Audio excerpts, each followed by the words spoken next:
প্রায় ৩৬ দিন হলো একটা ঘটনা ঘটে গেছে, কিন্তু আমাদের কিন্তু এখন পর্যন্ত সঠিক বিচার আমরা পাইনি।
প্রায় ৩৬ দিন হলো একটা ঘটনা ঘটে গেছে, কিন্তু আমাদের কিন্তু এখন পর্যন্ত সঠিক বিচার আমরা পাইনি।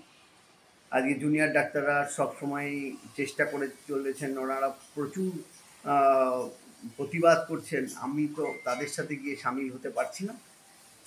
যতটুকু সম্ভব আমি বা আমার পরিবার রাস্তায় নেমেছে, হয়তো রাত দখলের ক্ষেত্রে, হয়তো মিছিলের ক্ষেত্রে, কিন্তু আমি ভেবেছি যে আজ আমার বাড়িতে নিমন্ত্রিত বলুন বা আমাকে আমার পাশে থেকে আমার মার কাজ তুলতে বলুন, যারাই আমার পাশে থাকবে তাদের কাছে আমার এই কার্ডের মাধ্যমে মার কাজ, মানে শ্রাদ্ধের কার্ডের মাধ্যমে একটা বার্তা পৌঁছাবে।